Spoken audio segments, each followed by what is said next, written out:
Hi, I'm Ryan Szymanski, curator for Battleship New Jersey Museum and Memorial. Today, we're going to talk a little bit about some of the antiquated ships that continued to serve in the U.S. Navy during World War II. Prior to working for Battleship New Jersey, I worked for Historic Ships in Baltimore, which, among other vessels, maintains the Civil War era sloop of war USS Constellation. Constellation was actually still an active and commissioned warship in the U.S. Navy during World War II. What the heck job can a ship like that do? So, first off, a lot of these sailing ships, and even some older pre-World War I era and World War I era ships, were still being used during World War II for other functions. So many of these sailing ships had like this covered barn roof built over them when they were not in service anymore. This is called putting a ship in ordinary. The ships are most susceptible to fresh water getting in from rain and then rotting out the wood. So putting this covered roof on board and taking off the masts makes them not seem like sailing ships anymore. But it does create this basically free building.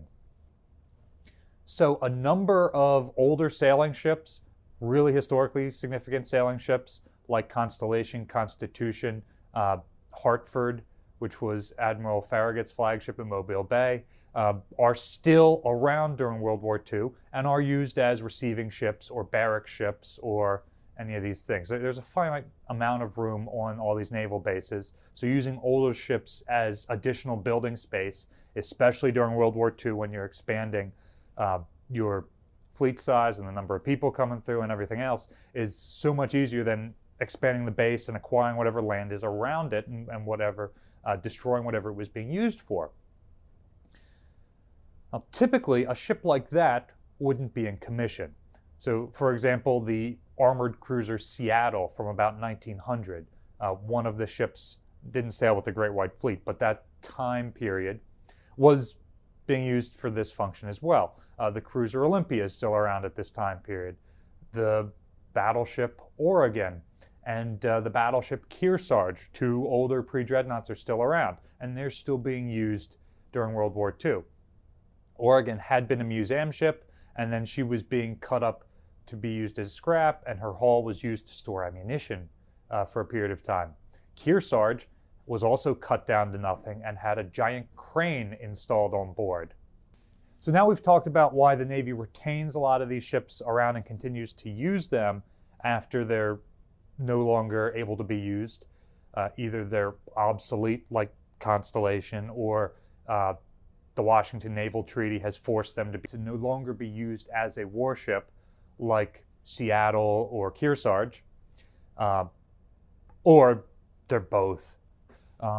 However, Constellation was actually a commissioned U.S. Navy ship for about 6 months in 1942. And how could that be?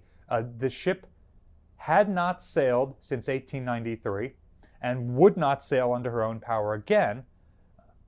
She didn't have any guns on board. During World War I, they'd all been melted down for scrap to help with that war effort. What can you use a Civil War era sailing ship that doesn't even have an engine for in World War II?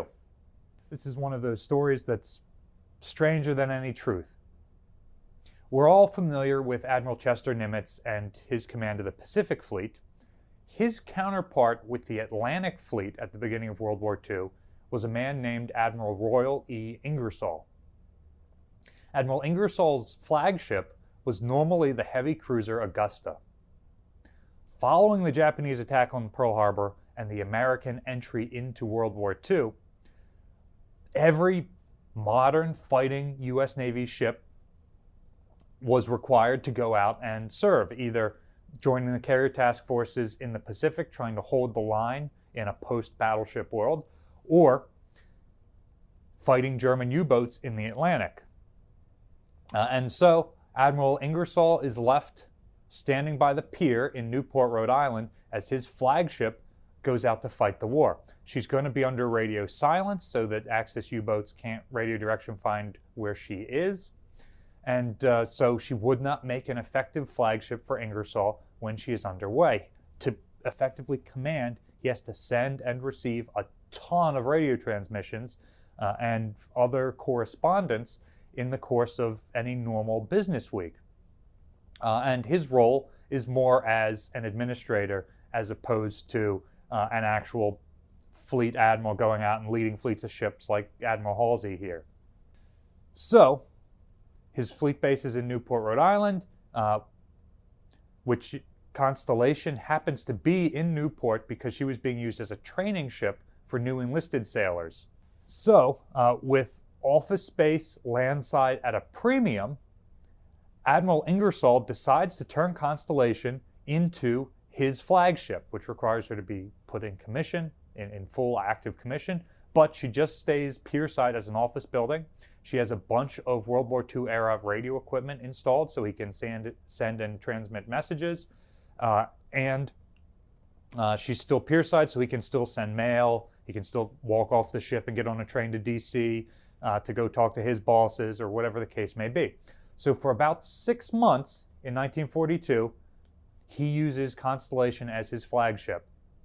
In fact, he's on board Constellation when he receives a radio report that his son, who was on Hornet in the Pacific, and his son will later be considered killed in action, following the June 4th, 1942 Battle of Midway. And so an old, obsolete sailing ship like Constellation is still able to provide valuable service during World War II until more modern ships are built, structures are built, etc., and she's able to be replaced. Ships like her continue to serve in non-commissioned functions throughout the rest of the war and even into the post-war era. And it's not until 1955 that the Navy finally fully removes Constellation from their list of vessels and turns her over to the city of Baltimore, where she starts to operate as a museum ship. Now, one other important feature of why Admiral Ingersoll chose to fly his flag from a commissioned vessel instead of a building or whatever the case may be, admirals get paid more for sea time if they're commanding from a ship as opposed to a building. So, what are some other older vessels that I have forgotten to mention today that the U.S. Navy continued to use during World War II, even though they were completely obsolete? And what new functions did the Navy find to use them for? Let us know in the comment section down below. Also, let us know if you ever had to get crafty to follow the rules like Admiral Ingersoll did. Battleship New Jersey receives operating support from the New Jersey Department of State, also from a number of other businesses and private institutions.